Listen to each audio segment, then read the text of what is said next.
Hi everybody, I'm Rick Chambers with Professorate.com, and today's segment is about safeguarding your passport. Now that you have that document, you really want to keep it safe. Now, until you've acquired your first passport, it's probably never occurred to you that up until now, the world hasn't been very restricted. But before you set out to start exploring the world, remember this: that passport is now the only proof you have of where you come from.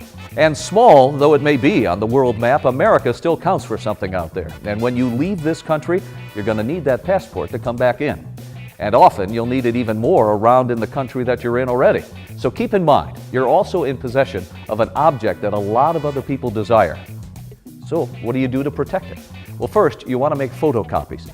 I never set out on an intercontinental journey without at least my passport in my pocket, of course, a photocopy in my hand luggage, and then a second photocopy in my check bags. And remember, a photocopy of a passport can get you out of a lot of trouble and can expedite the replacement of a lost or a stolen document overseas. And by the way, the smartest traveler will also leave a third copy with a friend or family member back here in the States.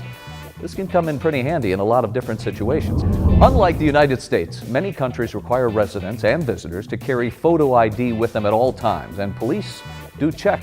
I've found that a photocopy is generally accepted for this particular purpose, so don't carry your actual passport with you when you're touring a city outside the United States, even if you're told that you should be carrying it.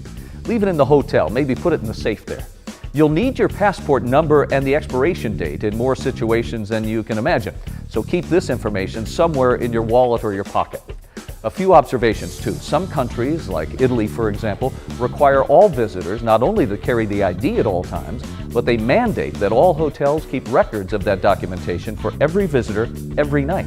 In fact, if you stay overnight with friends in Italy, in theory anyway, they are required to report your presence to the local police within a couple of days of your arrival. Kind of sounds scary. Well, these laws were written during the fascist period under Mussolini, so you can understand.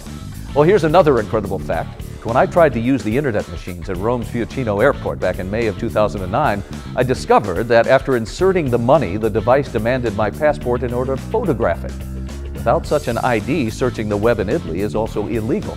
However, after I paid for my internet privilege and then had my privacy invaded by having the passport photographed by a computer, the machine promptly then froze up, and I was unable actually to go online. Oh, and here's another one. Flying on an internal flight in Italy during the same month, the low-cost airline that I flew, which was Ryanair, demanded passports from all non-European Union residents. So don't lose your passport. It's a pain in the neck.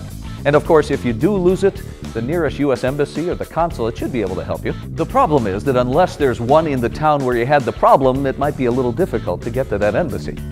Now, you see where that photocopy might come in handy. If you are heading overseas, have a terrific trip. I'm Rick Chambers, Professorate.com.